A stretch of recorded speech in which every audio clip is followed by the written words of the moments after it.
distinguished guests, ladies and gentlemen, please join me now in welcoming our guest of honor, Minister for Digital Development and Information, Mrs. Josephine Teo.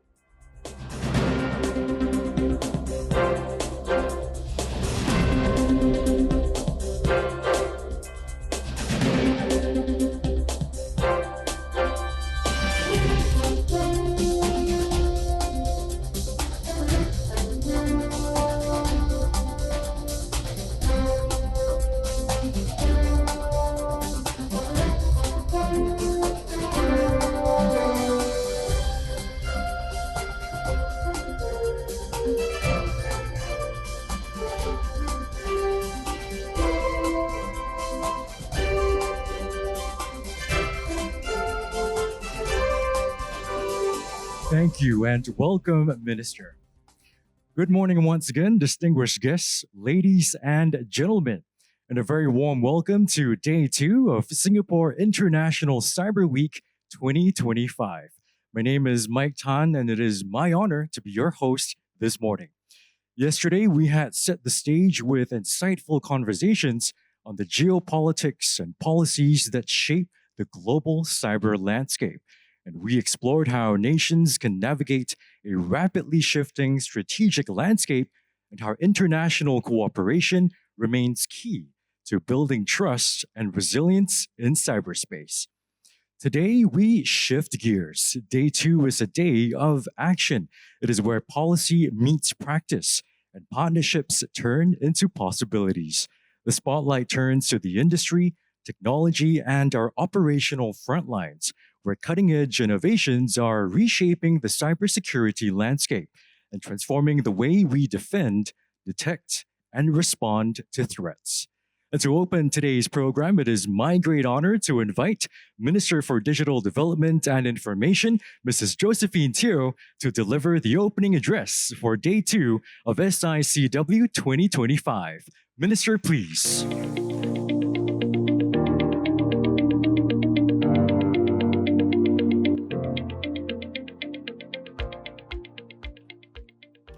My cabinet colleague, Minister of State Goh Pei Ming, fellow ministers, excellencies, distinguished guests, colleagues, and friends, welcome to day two of the 10th edition of the Singapore International Cyber Week. We're glad to see so many developers, security practitioners, and policymakers gathered here today. We are living through an extraordinary moment in technology. Two developments in particular are reshaping our world right before our eyes.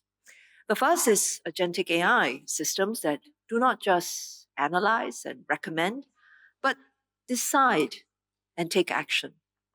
They can already help us to schedule our meetings, write and deploy code, even automate entire business operations. Implemented properly, Agentic AI will likely be a welcome teammate that amplifies human abilities, freeing us from repetitive work and enabling faster responses to complex problems. But there are also questions of accountability when systems malfunction and humans lose control. The second is quantum computing. This technology will fundamentally change how we think about trust, especially in cryptography and secure communications.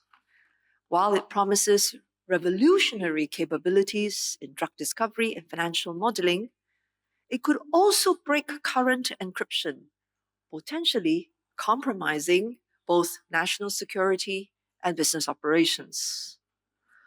Both technologies offer tremendous promise, but they also pose serious risks. Most significantly, both demand something new from us, a shift from reactive regulation to proactive preparation when their implications cannot be fully predicted. This shift can be our aspiration, but it will take collective will, wisdom, and action to govern these technologies before they govern us. Fortunately, many countries are already seeking answers. On Agentic AI, we wrestle with the same basic question: how to govern AI that can act autonomously.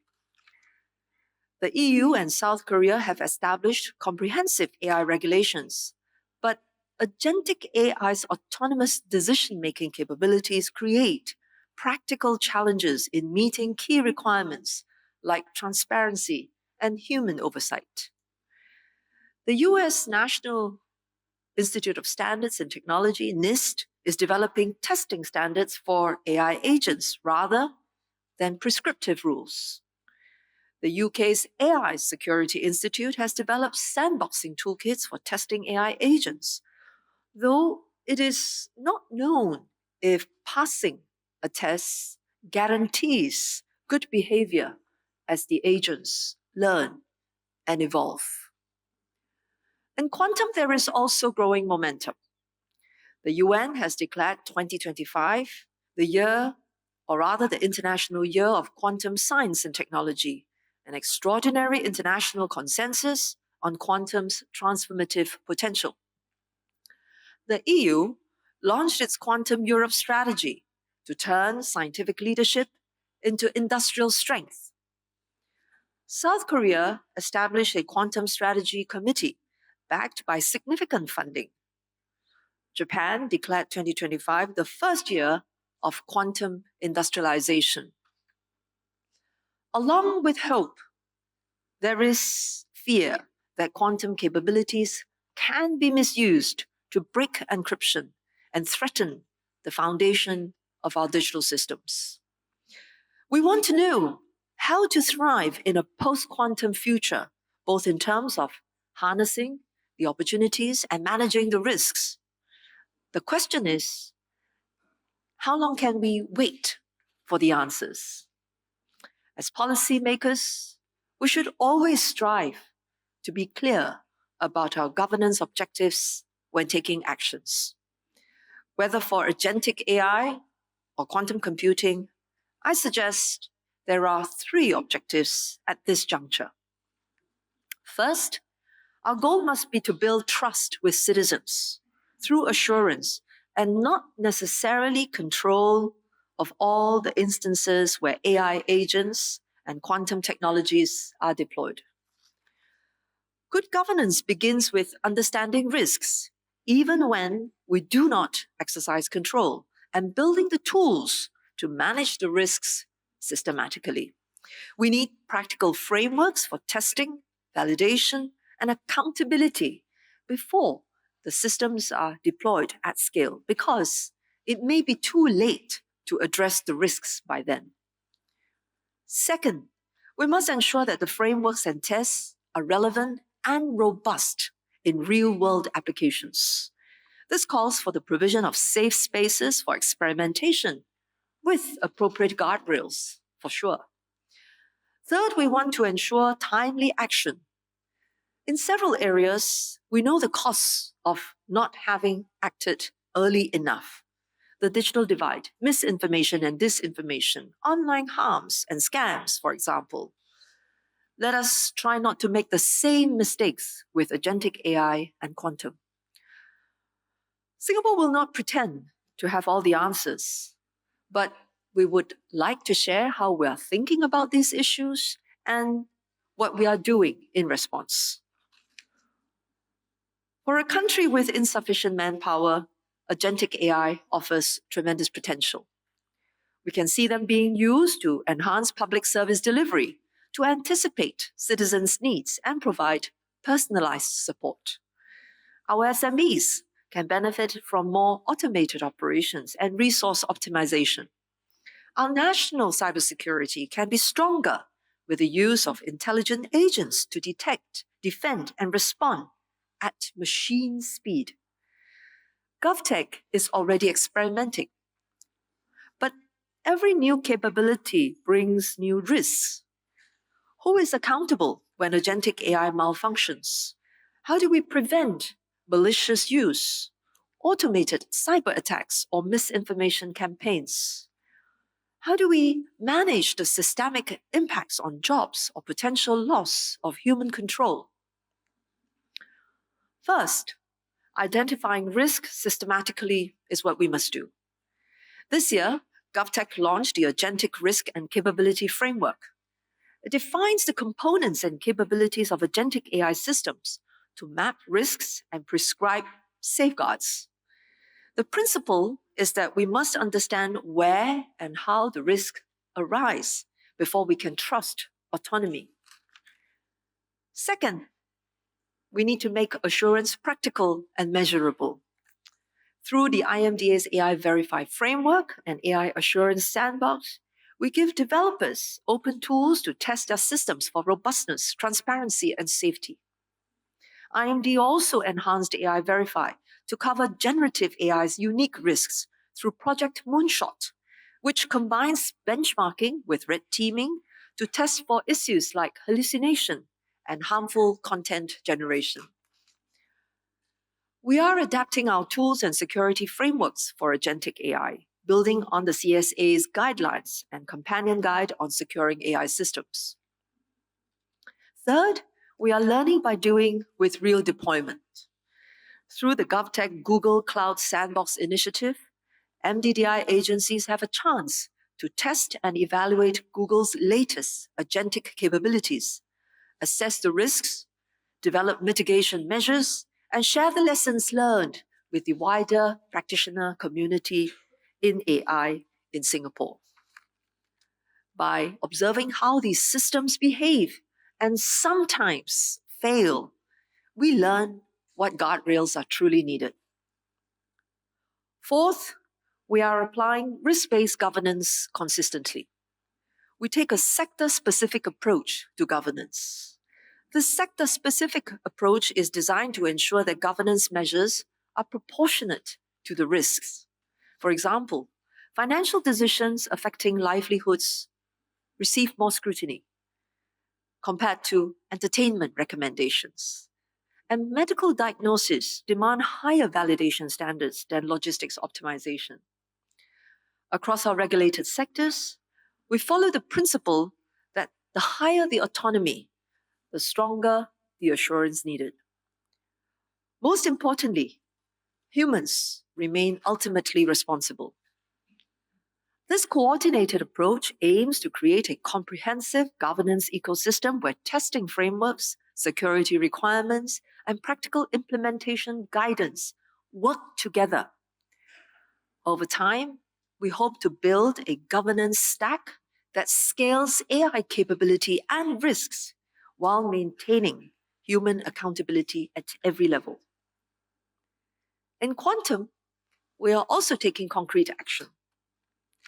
Last year, we announced the National Quantum Strategy with $300 million committed over 5 years to quantum R&D. This investment builds on foundations dating back to the early 2000s to give academia resources to push scientific boundaries and support industry with capabilities to develop commercial applications.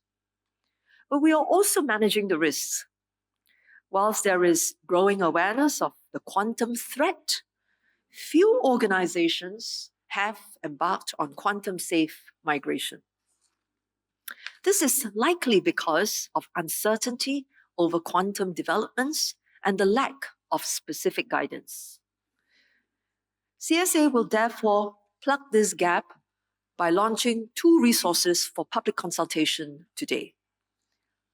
First, the Quantum Readiness Index is a self-assessment tool that helps organizations understand their current preparedness for quantum threats to encryption and chart their migration journey towards quantum-safe systems.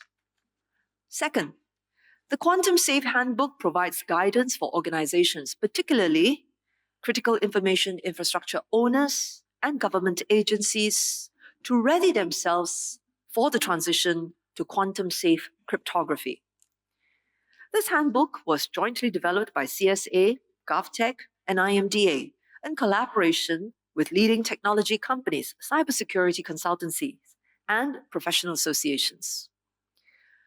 We consider these resources to be MVP, live documents that that get improved through public feedback.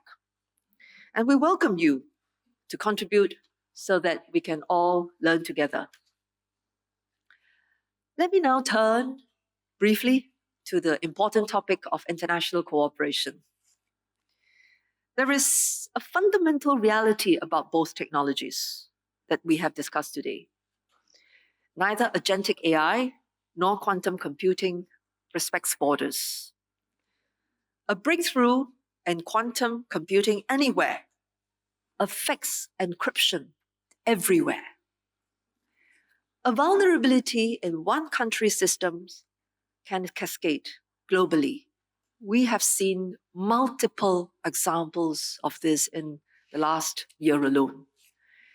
This means international cooperation must turn from principle to practice. One way is to ensure interoperable governance frameworks that work across different systems and countries. For example, Singapore's crosswalk with NIST hopes to enable companies to test once, comply globally. AI Verify's testing framework aligns with international standards, including ISO IEC 42001 and the G7's Hiroshima AI process principles. This reduces compliance burden whilst maintaining rigorous standards. It is a practical consideration we must keep in mind. Companies always evaluate the cost and benefit of any action, including what they do with testing. Through digital economy agreements with countries like Australia and the UK, we also embed governance principles into trade relationships. We published the ASEAN Guide on AI Governance and Ethics in 2024 to harmonize Southeast Asian approaches, with a further expansion in 2025 to cover generative AI. On agentic AI security specifically, we are taking proactive steps to address the challenges internationally. CSA is releasing for public consultation also today a document on securing agentic AI. This document is an addendum to its guidelines and companion guide on securing AI systems to cover the unique risks of agentic AI systems. It is also an invitation to governments, researchers, and industry partners to help shape a global reference for securing agentic AI. On quantum computing, the new NIST quantum-resistant cryptographic standards give us a common technical foundation. But standards alone are insufficient. We need to work regionally and internationally to develop and coordinate migration advice. This is an area that my ASEAN colleagues have asked for further discussions on. In fact, they raised this matter with me yesterday morning, and we will see how best to facilitate. Besides intergovernmental cooperation, we are deepening practical partnerships with industry. CSA will be signing memoranda of cooperation with major technology companies, including Google, AWS, and TRM Labs, to enhance AI-driven intelligence sharing on cyber threats and to enable joint operations against malicious activities. Our partnership with Google demonstrates the tangible benefits of such collaboration. The enhanced fraud detection or fraud protection feature within Google Play Protect has blocked 2.78 million malicious app installations across 622,000 devices in Singapore. And this is just up to September of 2025. So let me conclude my remarks. The age of agentic AI is upon us, and the time for quantum safe preparation is now. They bring much promise, but also many unknowns. We have a collective interest in maximizing the upsides and minimizing the downsides.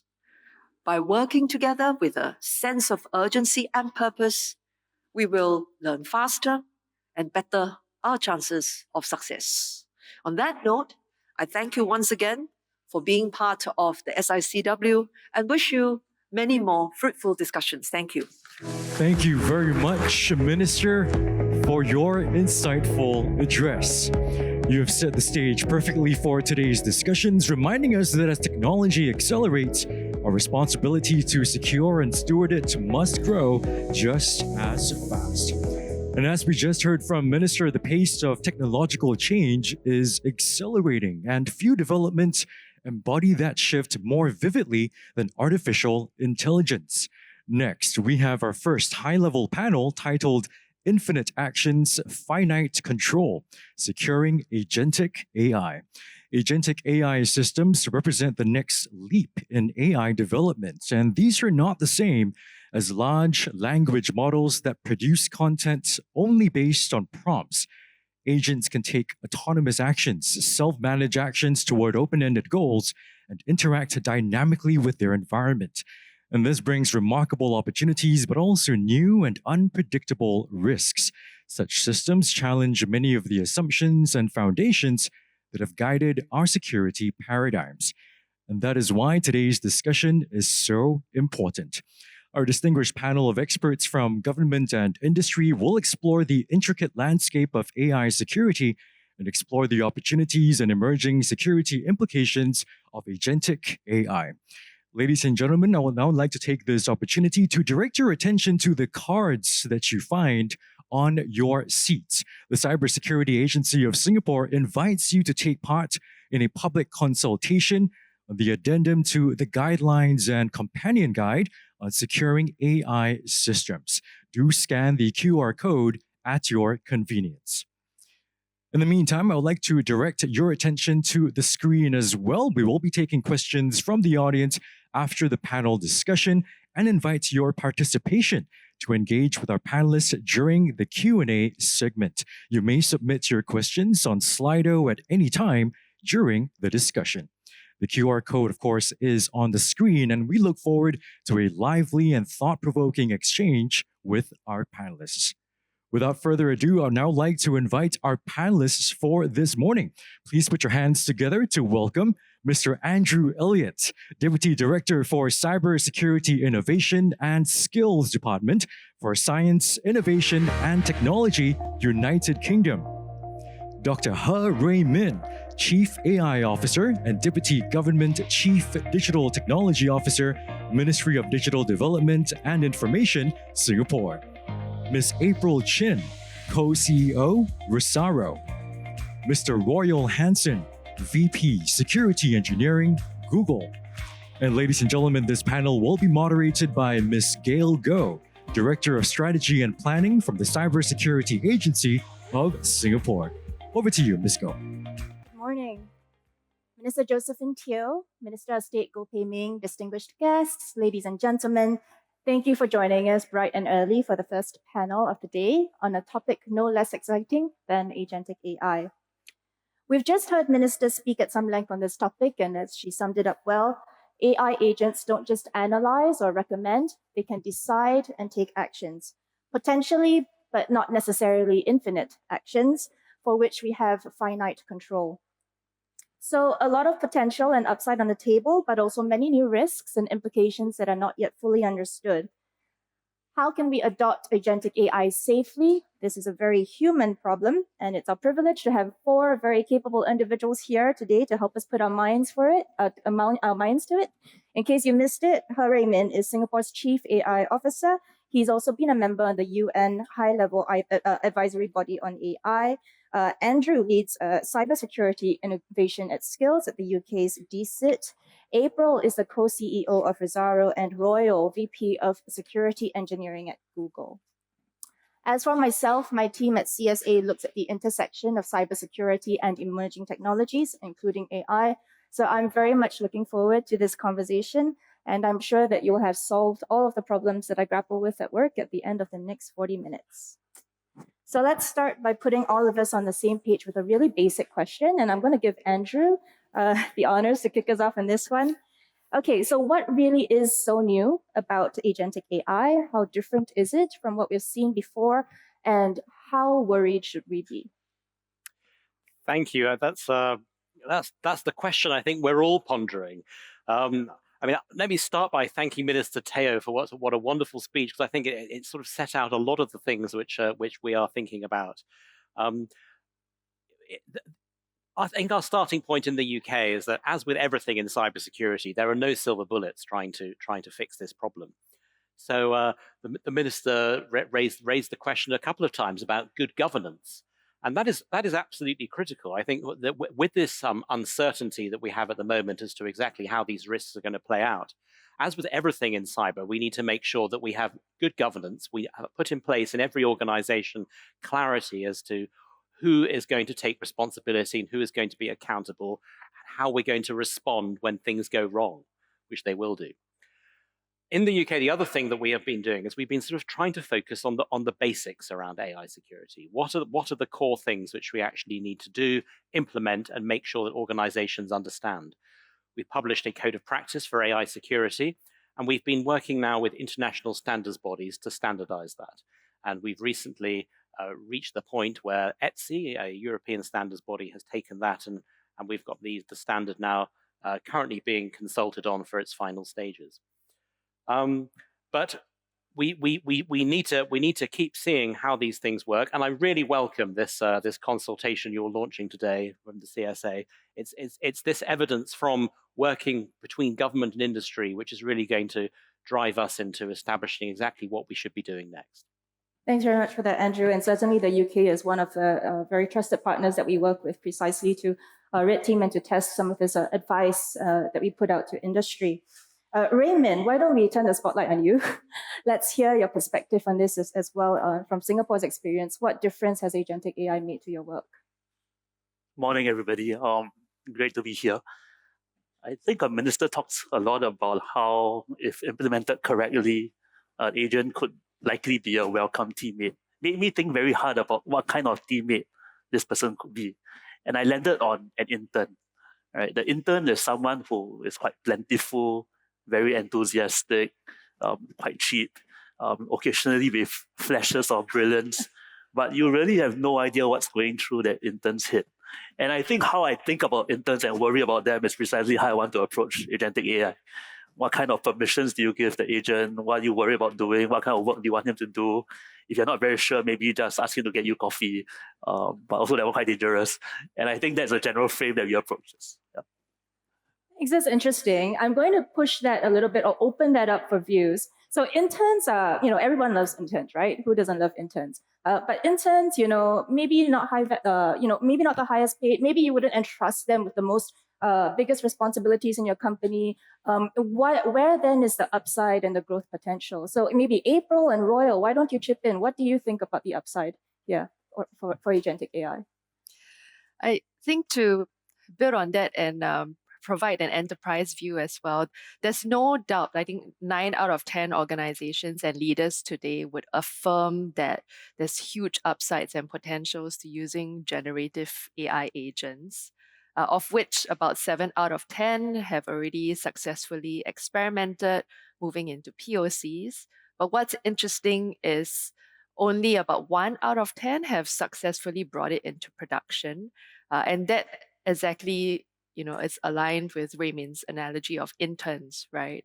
You would probably not entrust an intern to run an enterprise-grade system or project that is at millions of dollars.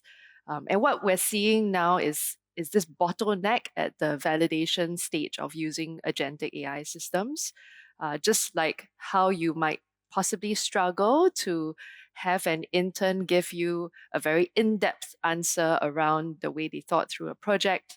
Likewise with agentic AI, I think the more seasoned developers sometimes would rather not use it or find it more painful to try and unpick and uncover what's behind that whole agentic process. And I think what we're facing at this juncture is there are clear upsides, but there are also a lot of question marks and uncertainties around how can we build enough confidence to truly use agentic AI in the real world. Yeah, I think lots of good comments here, and just maybe to put a little my lens on this. But the one thing I try and remind myself is that an agent will only be able to take action where there's automation, and the world is surprisingly unautomated. Actually, when you think about what might be possible, now we should imagine that, and that's I think the important question as we progress. Lots more things will be automated as people realize they could get an agent to take action. So in that period, I think of it as a crawl, walk, run, and I think the intern is a good example, where you go from having an assistant who's helping you to having a teammate of a different level of skill to sort of really transforming the way something's done. And the minister talked about, and I heard a couple of comments here, guardrails really are the right question, because just like brakes on a car aren't there to stop you from ever doing what you want to do with the car. It's actually so you can adjust and go the right speed for the right circumstances. So I think the question is going to be, can we build some standardized sets of guardrails so everyone's not inventing that for every single use case? A human in the loop is going to be useful at a sort of certain level, but at the extremes, think of your credit cards where you say, I want to block transactions of this dollar value or this volume.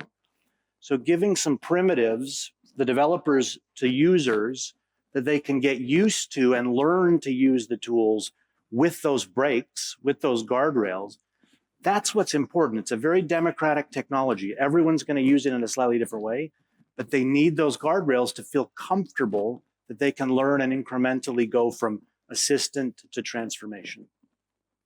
Okay, thanks. So yeah, we're caring about we're going into the territory about validation, about applying guardrails and breaks. So maybe that's a good time to steer the conversation into these actual mitigation measures, right? So how do we do this testing? How do we do this mitigation? I'd like to hear everyone weigh in on this actually.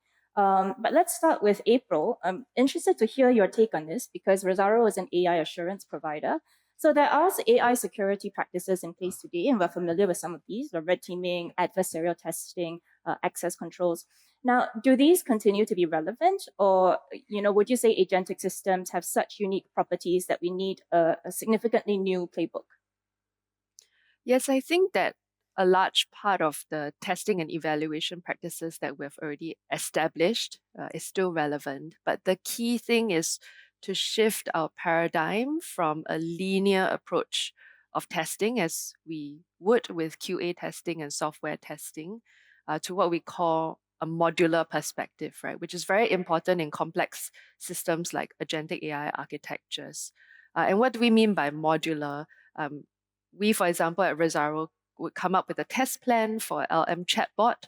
If that chatbot now has a certain level of autonomous agentic capabilities, then we think about how to add on another modular test plan for that agentic capabilities.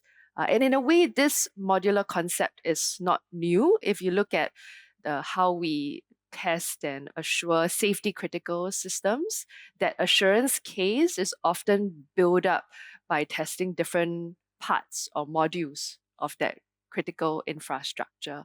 And maybe using that car analogy, I think the power of agentic system today, you can think of it as a very powerful engine of the car, right? But when you test the car, you're looking more than just the engine. You're testing the brakes, you're testing the seat belt, you're testing the airbags, you're testing the speed limits.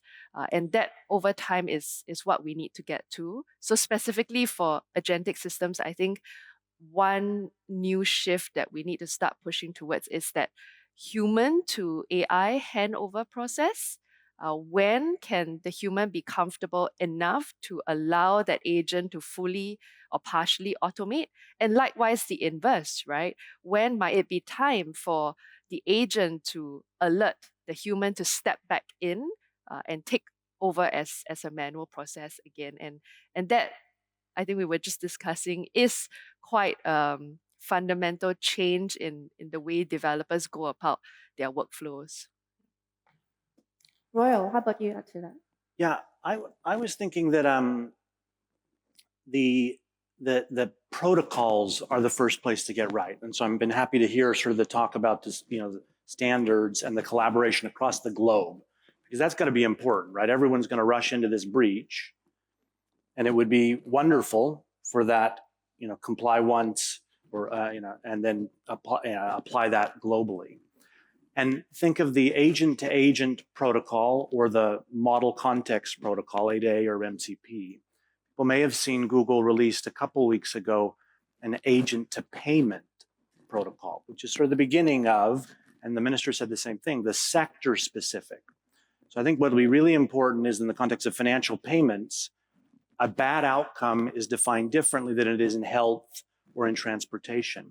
If we can use these protocols, which right now are, natural language, it's not a technical protocol, it's as much as it is a natural language, to build the parameters in the protocols that are specific to payments or to transportation. Now is a wonderful time to collaborate, not just as technologists, but with each sector to get the protocols right. Thanks. And that's a very good reminder that it's not just about the technical controls or measures done in silos or individually, but what we need is some governance and collaboration around this idea of building interoperable standards, protocols, and that both a cross-boundary as well as a sector-specific approach is needed. Andrew and Raymond, why don't you weigh in on this? This seems like, your alley. I agree with Royal, because I was told last week by a bunch of experts pretty much the same thing. Actually, the protocols are where we need to. Phew, I was right. They didn't work for Google either. Okay. I think what we get told by businesses across the economy is that there should be a clear ask, and I feel like at the moment we have a relatively clear ask on what we want in respect of AI security, and now we are talking about agentic AI. Have we really moved the goalposts that substantially?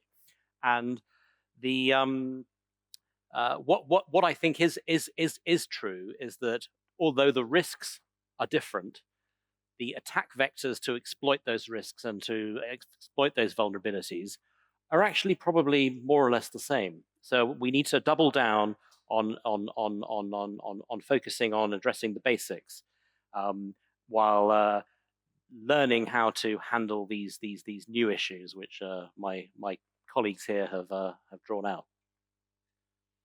Yeah, agree with Andrew. I think 3 more comments to everything that's been said. The first is, I don't think there's a clear distinction anymore between what is an agentic system and what is not an agentic system.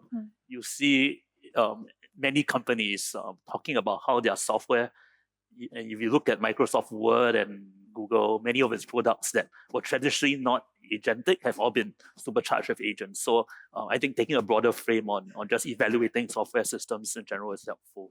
Secondly, I think one big part of how to manage the risk is really thinking about permissions.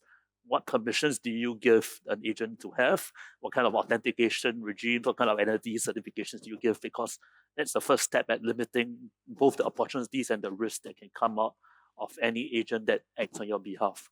The third thing I'll add is that instead of just focusing on what the agent can do and governing the agent, we have to see an agent in the context of the broader system that the agent operates in. Right? These agents do not just stand alone. You can have other agents that are supervising it. You can have security protocols outside of the agent to guard it. You can even get your agents to compete against each other and do a vote to get their majority opinion of the agents, and that could be more secure than what an individual agent does. Thanks for that. Yeah, you talked about how the line between agentic and non-agentic systems is not so blurred. I think that brings home how quickly the space changes. I wondered, from your perspective, one thing that always keeps life exciting for those of us working in this space is that everything keeps changing, and if with each new wave everything changes more quickly, right? Seems like yesterday that the term AI, became part of our vernacular, and at the same time, eons have passed since then. How do we ensure that our security measures keep up with the sheer velocity of that change? I'll volunteer one thing, but just because this is sort of my pet moonshot that I really think is actually exciting. We talk a lot about the security of agents, but I actually also want to think as defenders how we're going to use agents to make our defenses better. There's a phrase, in the West, the cobbler's children don't have any shoes. The shoemaker, I don't know what the equivalent is here in Southeast Asia, but we don't want to be running around trying to help everyone else secure their agents and not use agents ourselves to defend. And so we're talking about with OAuth, a lot of our technical standards in the current world are overly precise and technically difficult to implement. And so we over provision all the time. Everyone's group is too big that they're using. Could we use an agent to actually tune the size of a group, the scope of the access, the time, so that the agent made that decision appropriate to the action being taken? Take the burden off the user who doesn't have to click all those buttons, and the developer would not have to instrument these long OAuth manifests in every instance. So again, just an example of where, let's not forget, it's not just about the sector. We're a sector, and we need to use it as cybersecurity professionals to defend the world as it exists today, not just the way it's going to be in the future. Of course, yeah. To get to a point where we do trust the agents, though, to take that level of decision making, I think, as April talked about earlier, we need to have a very modular or incremental approaches to that testing to build that trust incrementally. Does Google have any plans to share on how to do this? Yeah, and so we're doing it internally as a first step. So with our own implementations of agents, building this idea of a more dynamic, almost think like a guardian agent or an oversight agent, doing it internally with the idea that eventually you could increase that scope. So I think everyone, this crawl, walk, run applies everywhere. We become comfortable and then we can expand the usage. Guardian agent. Okay. Anyone else? How do we keep up? And I think let's bring it back to the question of this space changes so quickly. How do policymakers keep up with the pace of everything that keeps changing? We've been talking a lot here about how do we handle these risks and keep up with these risks. But I think that the way we look at it is this is a huge enabler of economic growth. The benefits from AI we have not yet seen. All of the analysis we have is that businesses in the UK that are adopting it are benefiting, but the rate of adoption still is not fast enough. So I feel like in the sort of struggle to try to keep up, we've also got to make sure that we are driving innovation at the same time and driving adoption as our primary objective. And in working around managing those security risks, it's all about having the right industry government partnership, which will allow us to support innovation in a way whereby we can do this in a proportionate and proportionate way of managing the vulnerabilities and a way of collectively with the citizen developing trust. I'm glad you talked about partnerships. Actually, April, you've sat in the civil service role before. You'll be quite familiar that policymakers, cyber practitioners, AI scientists, all very different kinds of people, different backgrounds, skills, perspectives. Does that lead to gaps or misalignments in how AI risks are addressed? And how can the ecosystem come together to build that trust and that momentum that Andrew said we needed to grow the momentum for adoption? Yeah, definitely. I mean, stereotypically, we tend to tackle these issues in our communities, right? You have policy roundtables, you have developer meetups, you have enterprise sandboxes. But the challenge here is there is no shared language between all these different parties. I myself experienced it as in developing testing frameworks. I come from a governance perspective. And when I speak to data scientists and engineers, sometimes it almost feels like we're not speaking English to one another. And if we really want to, really see the economic and material benefits of AI innovation, I personally do believe we have to find a way to bridge the different stakeholders across business, governance, and technical, right? As a dipstick test, there was a recent Google DeepMind event and someone asked the CEO, would you use an agentic coding assistant to write the software for a plane? And his answer was, is there going to be any human beings on the plane? Right. And to me, that's the real crux of the issue, right? Are we ready to define what is good enough AI that can actually be pushed into production, into live systems where you can actually start calculating the ROI of your investment? And until we can define what is good enough, we will always be trying to either tackle the never-ending long tail of risk or pursuing, right, the productivity savings or the technology benefits, but not thinking about the trade-offs between those two. And I think coming from a former Singapore policymaker mindset, it always boils down to the trade-off, right? There is no perfect AI out there in the world. April, you talked about building a shared language and you talked about coming together to define what's good enough. And I suppose the challenge with defining what's good enough is that you then, the person who defines what good enough is, then sticks their neck out to become the person who say, I say it's good enough, right? So what about accountability? What about responsibility? What about when things go wrong? Do you think that's holding things back? What are your thoughts on that?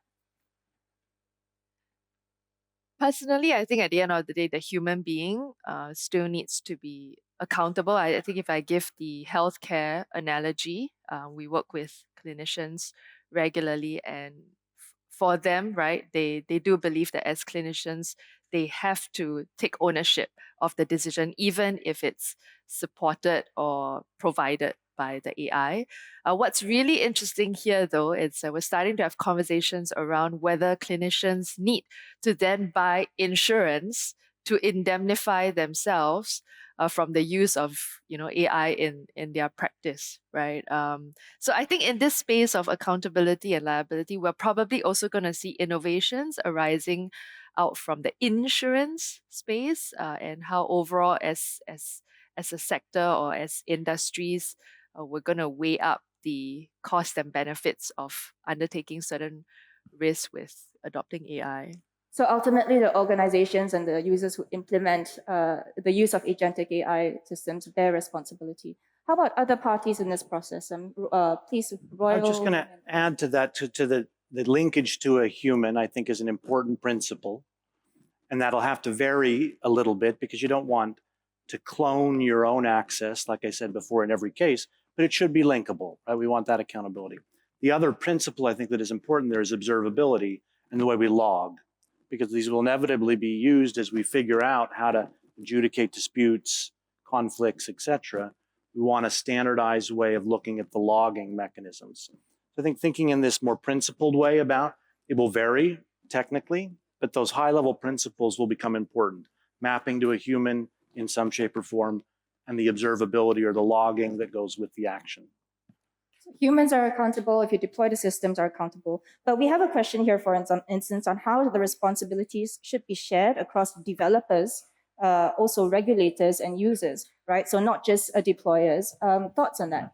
I think it's really about, so we talked a lot about the human in the loop. The question is really, how big is this loop? Right? Is it a policy loop, i.e. I decide that an agent can do the work and then I'm done?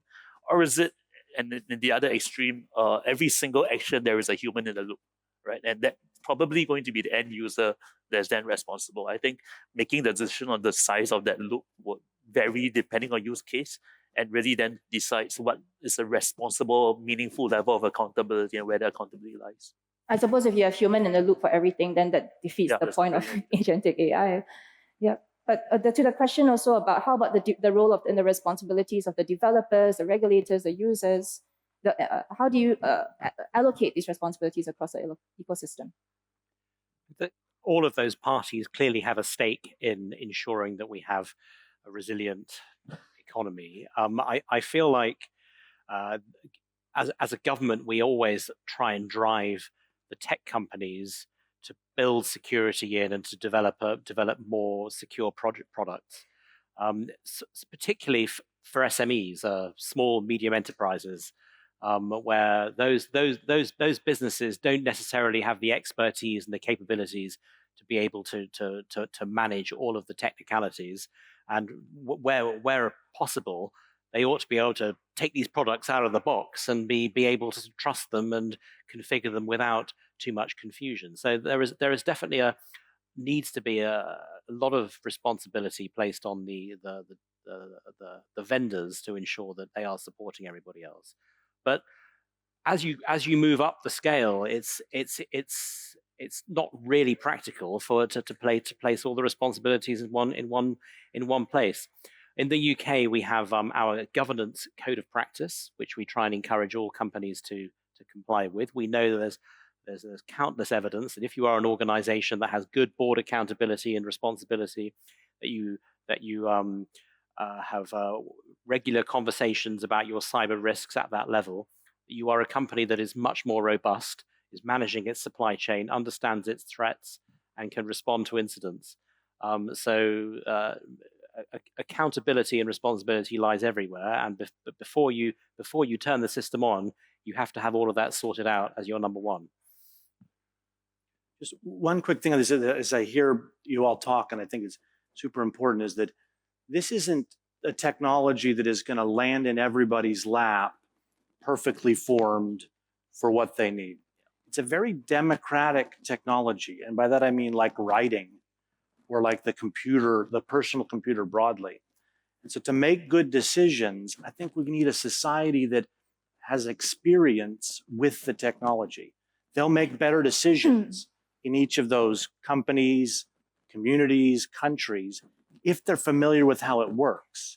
If everybody's doing this somewhat theoretically, I think we'll inevitably make mistakes. So bringing the world along on this journey is probably the number one most important thing at the moment, so they can engage in a helpful way on some of the decisions you're asking about right now. That's actually a great segue to one of the questions that's come up on the Slido. The EU, maybe this one for Raymond.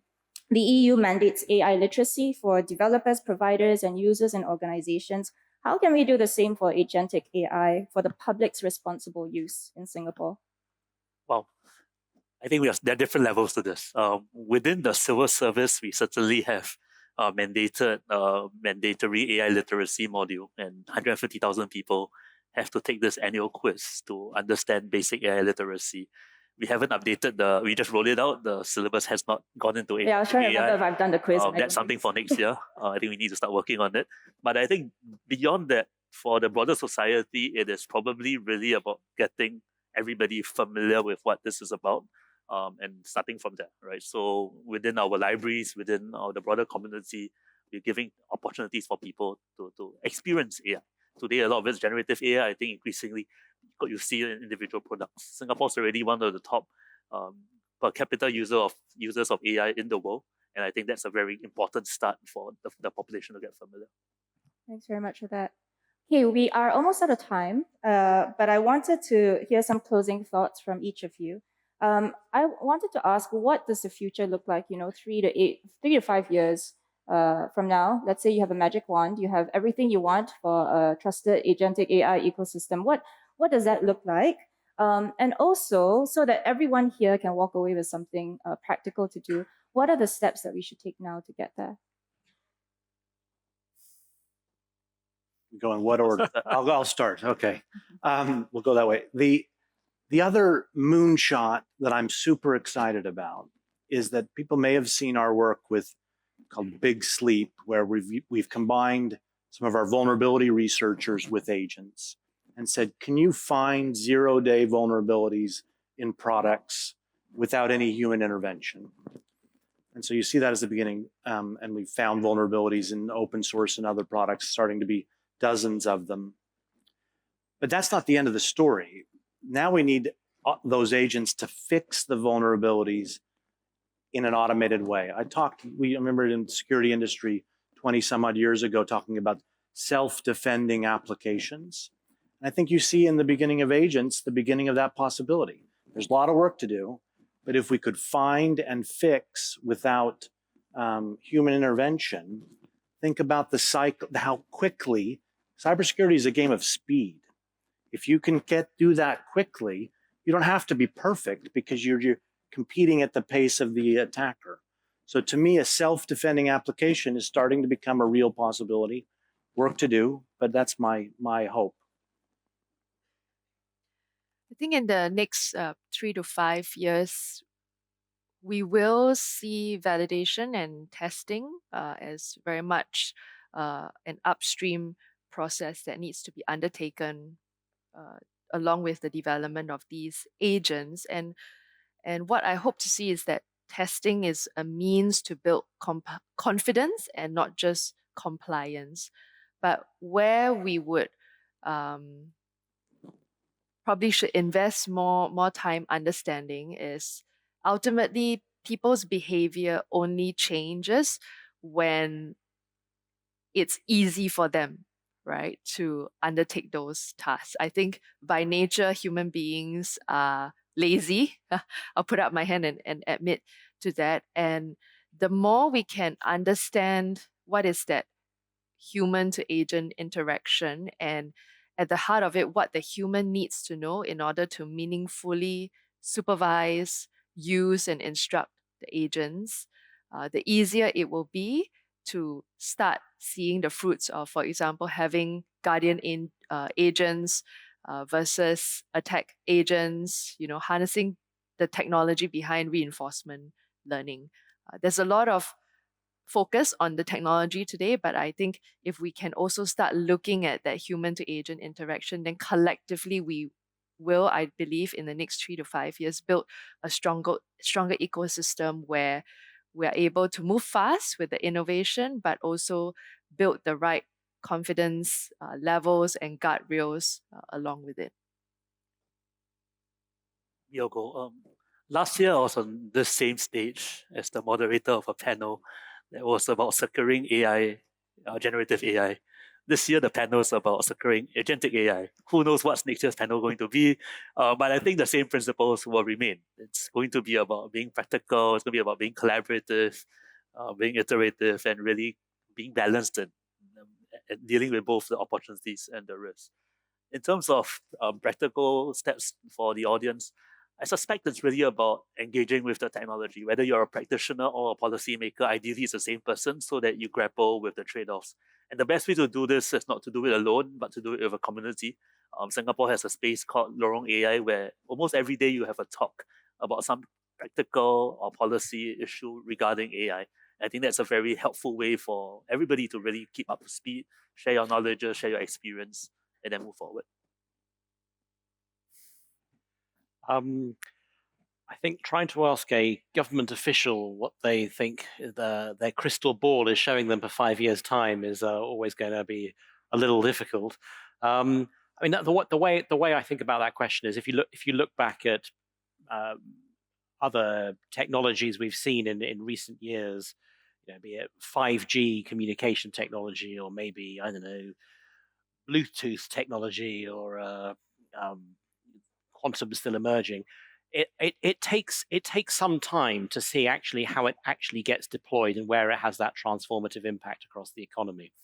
So I think in 3 to 5 years' time, we will start to see some really good use cases beginning to emerge, which we are familiar with around and trust Agentic AI to support us and drive economic growth.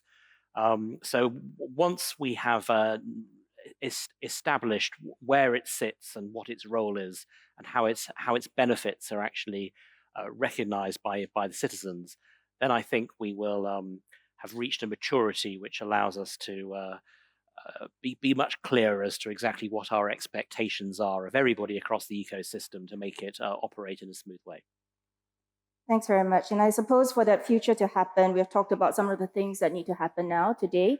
We talked a lot about confidence, building confidence in the technology. We talked about doing modular testing in an incremental way, calibrating the permissions to exactly what you want the AI to be able to do, having humans in the loop at appropriate junctures for oversight, so that you can promote your intern to an assistant, to a teammate, to one day a self-defending application. And we also talked about the role of collaboration across the ecosystem and internationally to build that common language, that shared vocabulary on which underpins that confidence. And I think a big component also that we talked about was accountability, how very much the organizations and enterprises who deploy these technologies have to be ultimately accountable to do so in a safe and secure way, right? Integrating this safely into their systems, their processes, making sure that their users and their people are educated on this, but also that it doesn't just fall on the deployers, but also on the regulators, on the assurance providers, on the ecosystem to build that confidence that allows users to deploy it safely, right? So I think that's a great conversation, pretty rich. I'm walking away with an expanded to-do list and a sense of, I think, cautious optimism that with enough teamwork, commitment, common sense across the board, we'll be able to reap the benefits of agentic AI in a safe, secure, and responsible way. So thank you for that very rich conversation. Please give our panelists a round of applause. And a very big thank you to our moderator, Ms. Gail Go, and our panelists this morning.